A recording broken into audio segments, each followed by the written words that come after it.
Are you passionate about shaping India's future? Keen to find solutions for India's most pressing challenges? Look no further than Takshashila's postgraduate program in public policy.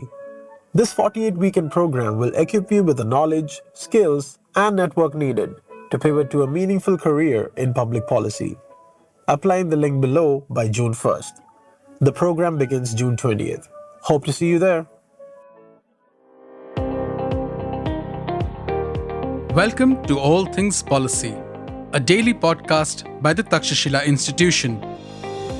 We are a bunch of policy nerds based in Bengaluru, and we like bringing fresh perspectives to Indian affairs and Indian perspectives to global affairs. So grab a cup of coffee, sit back, and join us for today's chat. Hello and welcome to All Things Policy, your favorite daily public policy podcast from the Takshashila Institution in Bangalore. I'm Anushka Saxena, staff research analyst with the institution's geostrategy program and your host for this episode. And today, I thought we could talk about something that is making the rounds in global news. It has been an event that has come after a decade-long pause, and the signals emerging from the press readouts and the news coverage of the event speak to a very important geopolitical and geostrategic region and its implications for the rest of the world, or rather, the implications of its dynamics for the rest of the world. That's right, I'm talking about cross-strait relations between China and Taiwan. And the meeting that I'm referring to, the event that I'm referring to, is the meeting between Li-Wun, the chairwoman of the Kuomintang party, or Taiwan's primary opposition party, with Xi Jinping, the president of China, and the general secretary, of course, of the Communist Party. This meeting happened on the 10th of April, though the chairwoman's visit was nearly a week long. But of course, as I alluded to earlier, the meeting itself had important takeaways for how both the KMT and the CPC addressed each other, what they had to say about cross-strait ties, and of course, what it subsequently meant for the public sentiment in Taiwan, the global reading of the narratives and the implications, and of course, the realities that are shaped not just by the KMT in Taiwan, but also by the Democratic Progressive Party, which China has more or less shunned from discussions and direct conversations since 2016. And I couldn't think of a better person to talk about this event and to discuss the context and the implications of, as such, of the KMT-CPC summit, which came after a decade, than Dr. Roger Liu, who is my guest on this episode today. Just to present a brief introduction for Dr. Liu to our listeners, he is a scholar of conflict analysis, of geopolitics, of cross-strait politics in particular. He has a massive body of work that he's produced, both comment and deep research, which pertains to issues of geopolitics and geoeconomics, of cross-strait relations, of the Taiwan, China, US trilateral as well. And emerging technologies is another feather in his cap. He is assistant professor at the National Sun Yat-sen University in Taiwan and chief research and operation officer of the Research Institute for Democracy, Society and Emerging Technology. And if I'm not wrong, Dr. Liu has spent a couple years in India as well. And so he's also much too much familiar with the Indian research ecosystem, and has previously been affiliated with the Pune-based Flame University and the O.P. Jindal Global University. Dr. Liu, very much so welcome to this episode. Hi, Anushka, and all the audience in India. It's nice to see you and meet you online. Thank you. Thank you so much. And without further ado, let's get into it. And I think what the listeners would like to know from you first and foremost would be your lay of the land on the KMT chairwoman's China visit and her meeting in particular with Xi Jinping in Beijing. In your understanding, why was it deemed necessary to resume or rather revamp this meeting of the chairpersons of the KMT and chairperson of the CPC, or the general secretary, pardon me, of the CPC after a decade? And what then was your reading of the meeting? What were the most vital signals that stood out to you? And how, of course, has the DPP and the public reacted internally? Over to you, sir. Thank you. Well, the world has been paying attention to the meeting between Li-Wun, the chairwoman of KMT, and Xi Jinping, her counterpart of CCP, because this has not happened after 10 years. Last time when the KMT, the previous chairperson, visited China, it was 10 years before. And during the 10 years, a lot of things has changed between Taiwan and China. First, the KMT has lost their power in the central government of Taiwan as the president. And secondly, the KMT actually has a new chairperson. And between the 10 years, Taiwan and China's relationship has worsened a lot because the talk has been replaced by the constant patrol of the airplanes, aircraft fighters, and the military vessels of the PLA and around Taiwan. So, of course, from the KMT's perspective, people are looking for some opportunity that this kind of meeting can break some ice between some parties in Taiwan and the CCP. So that's, I think, the biggest meaning of this meeting. However, since Li-Wun is not, well, she is a new style chairperson that KMT has ever had, because she was not from the KMT. She actually was from the DPP. She served longer time in the DPP than the time that she has served in the KMT as the politician. So she is an abnormal politician inside of KMT without any traditional style. She is more vibrant. She knows how to approach the people, and especially the young people. So when she was elected, the chairwoman of KMT, actually, there was, a surprise to many.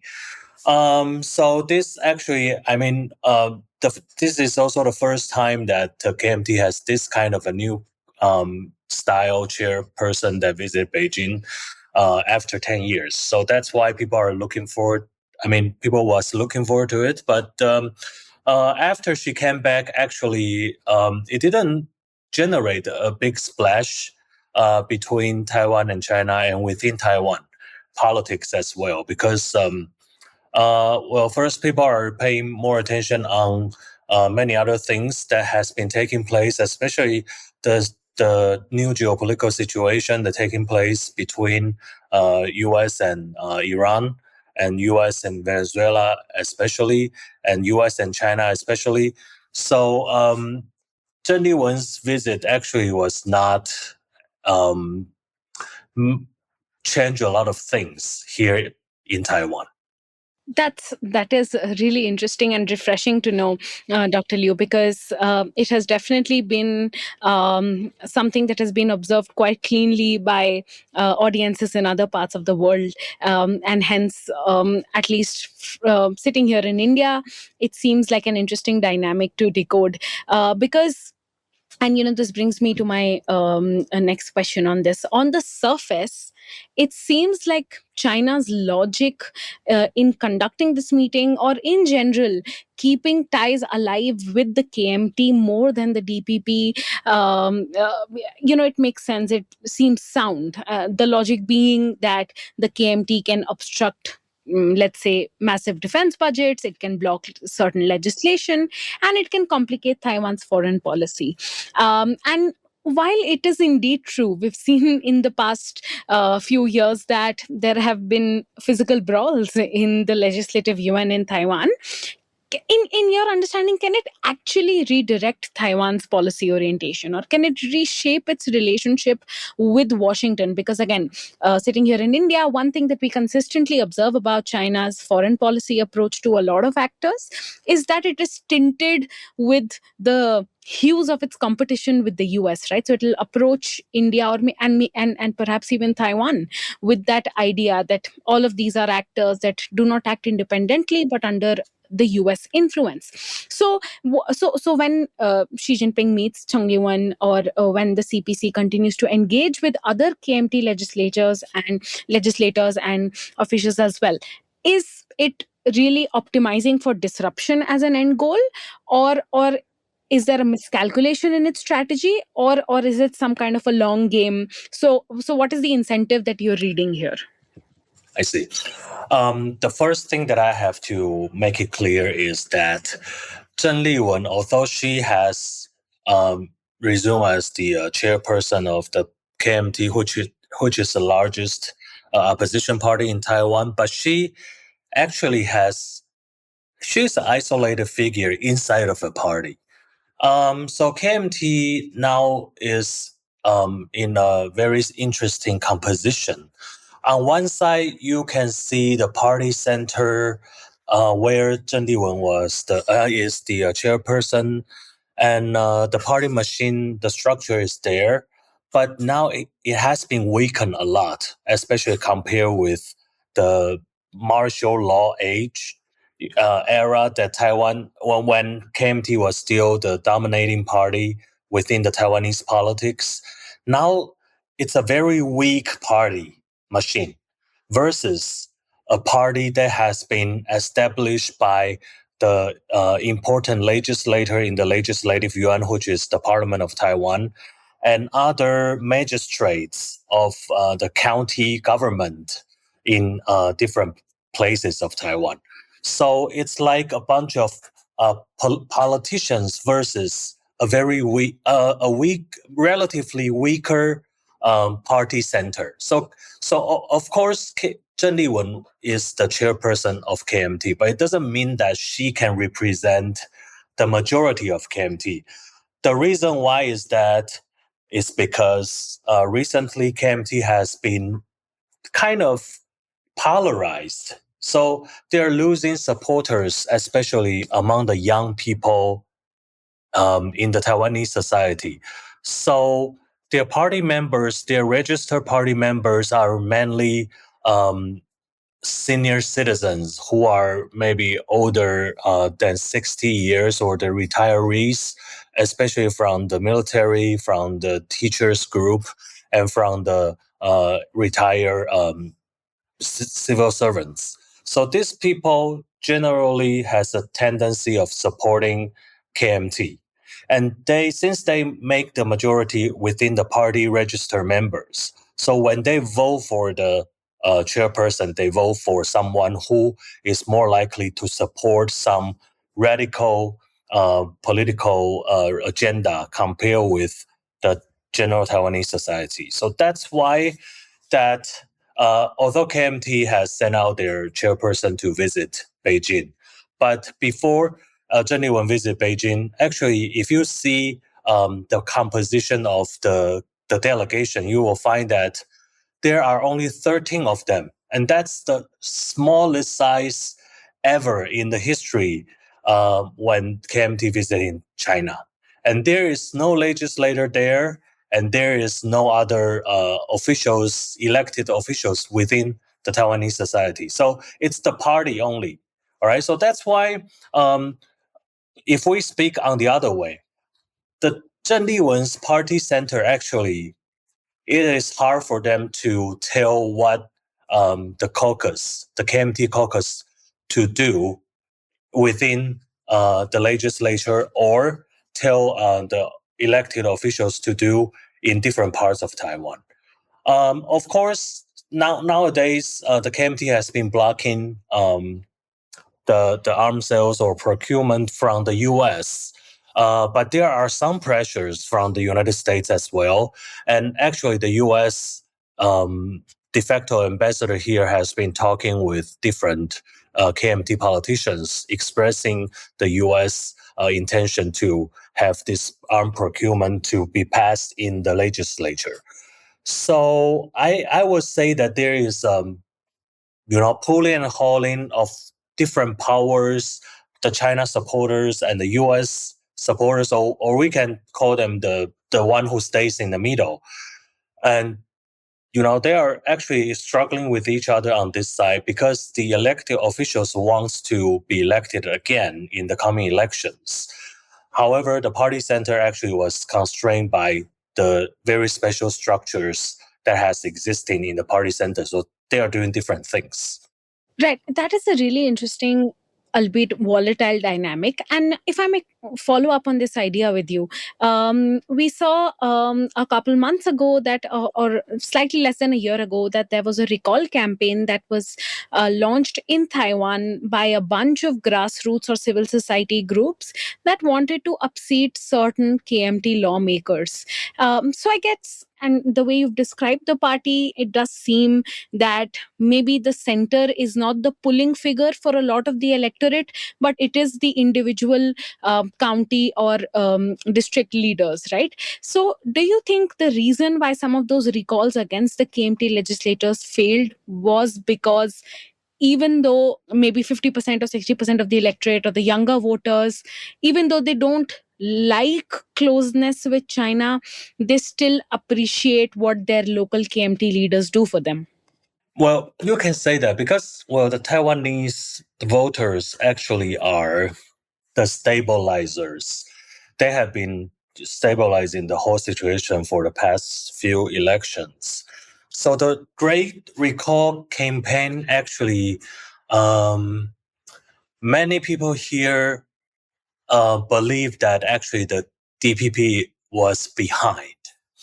So, of course, the DPP wanted to distance themselves away from the Great Recall campaign and call it like an indigenous political movements initiated by the local forces. But, a lot of people just feel this as, related to the DPP.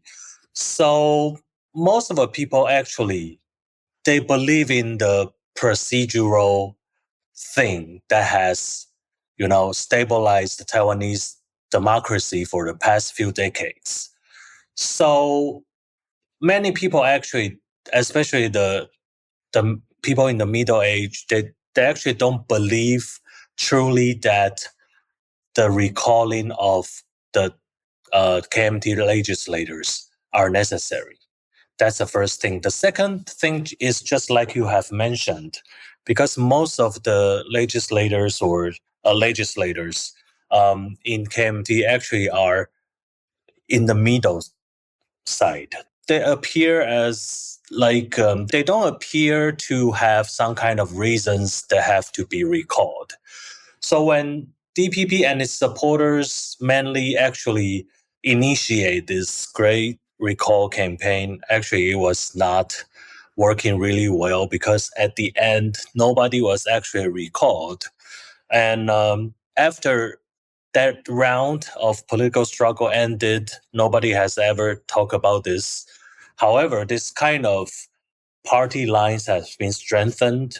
So the KMT supporters, they consolidated the support of their own party. They didn't want to support DPP. However, also they didn't like the way that Li-Wun has presented that China should be approached too much for now, because the majority of the Taiwanese actually know that now under the protection of the U.S., actually Taiwan has benefited from several years after the COVID, especially when Taiwan chose to stand sides with the U.S. more than China. Actually, Taiwan's economy has benefited from that. And recently, Taiwan's stock market actually surpassed UK's to become the sixth largest one in the world. And Taiwan has been benefiting from the growth of its semiconductor sectors led by TSMC. So this kind of economic factor actually help the Taiwanese voters to remain the neutrality of that without changing the status quo. Because although a lot of people don't like the fact that DPP actually stay in the position for such a long time, however, they thought that the PPP now, when they're staying in power, the economic situation actually has improved. So they would rather keep this kind of status quo for now. Right. That is really interesting, especially considering just looking at the numbers of the legislative UN, right? Not even as if it is stated that they have faced a reduction in the number of seats that they hold in the legislative UN. And so if economically, your position is that relatively the performance has been much better, yet what would you possibly say was the reason why the KMT got a meager majority of 52 over 51? As in, why wasn't it a clear cut majority for the DPP? Is it because of the fact that you mentioned that the voters are stabilizers, and as you said, the DPP was in the position for a long time? Or are there other vital local issues that the DPP hasn't been able to perform well on? Okay. Well, what happened during the 2024 presidential election actually is very interesting in the political history of Taiwan. Because, for the past few years, the politics in Taiwan, especially when we talk about the shifting of power between the two parties, KMT versus DPP, actually, there seems to be a pattern being formed. So the pattern was like the KMT will serve for 2 terms. After that, people will turn to DPP to serve another 2 terms, which is 8 years. And then it turns back to the KMT, and then it turns back to the DPP. So if we follow this pattern after 2024, it should be the KMT president. We should have had a KMT president for now, but it didn't happen. Well, the reason why, because of that, first, people here in Taiwan actually is afraid of Beijing very much after they have seen what happened in Hong Kong and all these military threat gestures that have been made by Beijing. They are afraid. So they'll rather support DPP or tend to support DPP because of that. That's a reason one. The second reason is that there was a new player appearing, TPP, the Taiwan People's Party, which can be viewed as a split of politicians mainly from the DPP side. The TPP's political agenda is similar to DPP's. They like to approach young people. They want to have a safe distance away from China, but at the same time, they don't want to have tension with Beijing as well. So when there are 3 players in the game, finally the DPP wins, the Democratic Progressive Party wins. So because of that, the Taiwanese voter actually had a habit to split vote. So it's the reason of the split ticket voting that caused the DPP to get the position as a president. But at the same time, the people are putting their mandate to the opposition party because they want to have some kind of check and balance relationship between the two parties. So I think that's why we have a different situation and composition after the 2024 election. So if I would rather say this, this is the intentional choice by the Taiwanese voters to keep the DPP in the executive branch while the opposition party in the legislative branch so that they can check each other. That is simply an awesome articulation and gives a lot of insight into the idea that the Taiwanese electorate looks out for its interests and is a stabilizer and a balancer. Really is a testament to how the Taiwanese democracy blossoms. And I think in the same vein, before I ask you my final question, another quick follow-up. So what do you think then are the prospects of KMT legislators in the upcoming midterm elections later this year? Of course, the next national election is 2.5 years down the line. So again, we may see a break result. We may see the TPP becoming more powerful. And I mean the Taiwan People's Party here. But the midterms are upon us. So what do you think the KMT's position would be like? And if I may, did Cheng Li-Wun's China visit stir up any discussion on what the KMT's electoral strategy may be in ahead of the midterms? Okay, one point I would like to make is that the midterm is different in Taiwan than in other democracies because the midterm will not determine the seats of in the parliament of Taiwan, but it will determine the seats of in the counties for the magistrates. So it's like local elections. So this kind of election actually can be an indicator of the support of the two parties or the three parties by the voters. Some people believe that this can be an indicator, but some people don't believe this is an indicator because this is only a local election.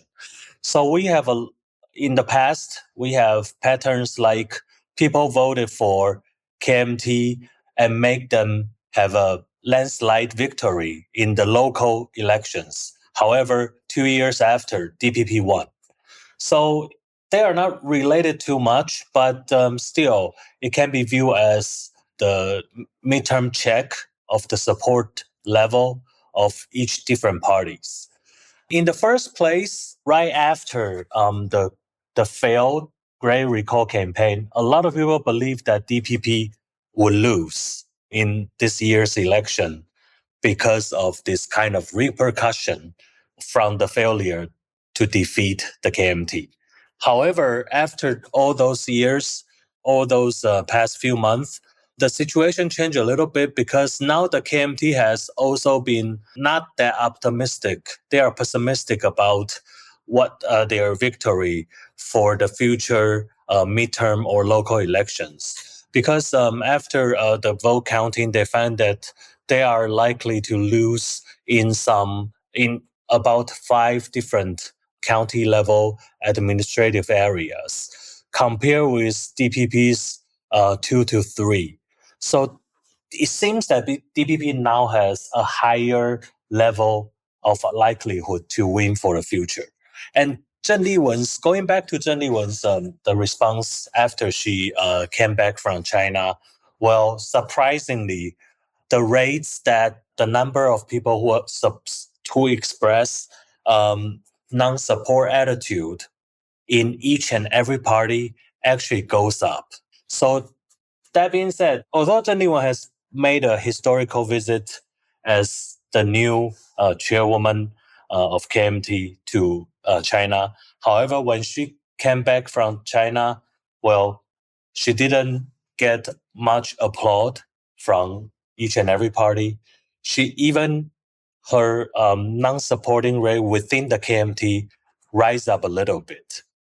And that actually tells a lot of things because people actually want to remain the status quo and they reject this kind of, too radical path to approach China too closely and too much. Right.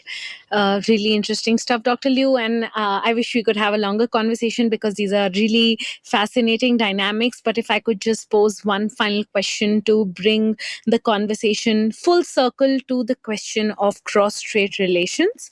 And I think one of the things when anybody thinks of China and Taiwan is the question or the idea of unification. And, I just wanted to hear your thoughts, having studied the subject and having looked at the dynamics firsthand for so long. If I could indulge you in a little speculation. If, let's say, tomorrow the US decided to enter into a temporary G2 with the Chinese, or if President Lai Ching-te decided to hold a referendum before the 2028 elections, in your opinion, would these be triggers for China to use force, especially considering that even the Taiwanese society appreciates the support the US has been able to met it out? If suddenly that there is assurance between Washington and Beijing or an agreement that will go away, is there a threat perception that could trigger use of force?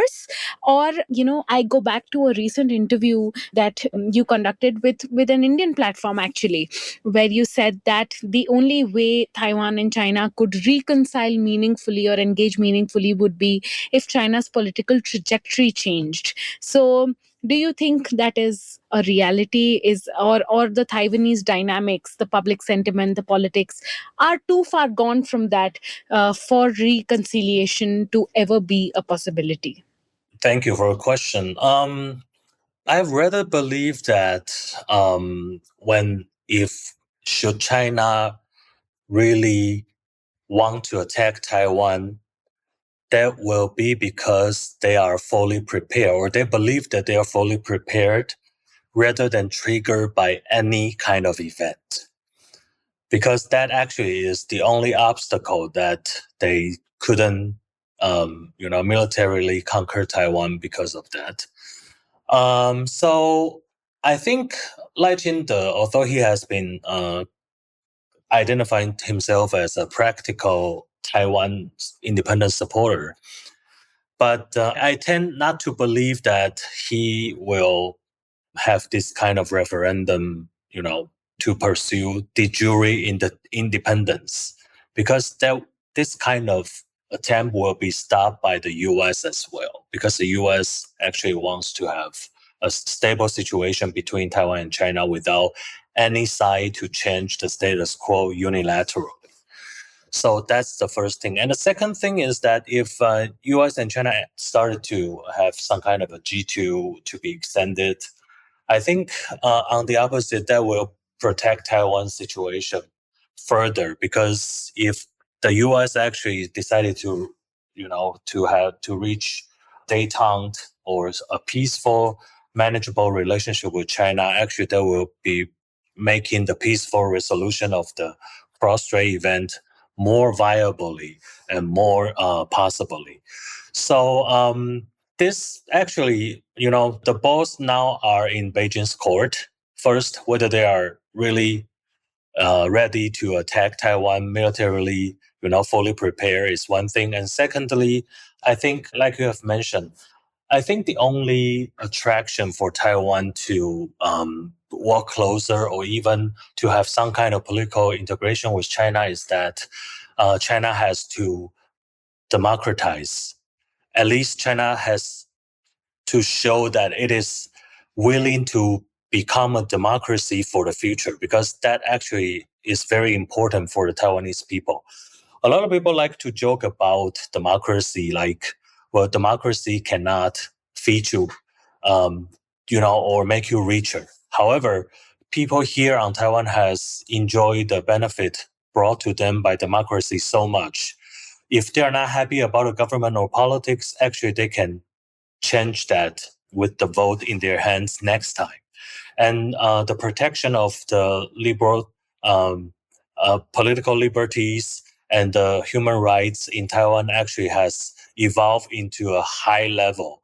So people are actually feel very comfortable about that. And they know what's happening in China. Although even they are the supporters of the reunification, they all know that the political system between Taiwan and China are much different. And they can be well protected here in Taiwan, but not in China. So I think political democracy is very important still nowadays. That is a highly meaningful insight, Dr. Liu. Thank you so very much. I think I would speak for all our listeners when I say that this is an insight or a window into Taiwanese politics and society that we don't get to hear about much too often. In India, there's that geopolitical anchor, the security and the dynamic or the semiconductor angle that we often talk about. And so this has been a really meaningful and engaging conversation. Of course, we'd also love to have you again sometime on All Things Policy, maybe to talk about India-Taiwan ties, which is a story of its own. But till then, I express my sincere gratitude to you, Dr. Liu, for your insights. And thank you also to our listeners for tuning into the episode. Thank you, Anushka, and to the Takshashila Foundation. I hope I can talk to you very soon. Thank you. Thank you. If you liked our show, dive into Takshashila's research on technology, strategy, and economic affairs. Check us out at our Twitter handle @TakshashilaINST or our website takshashila.org.in.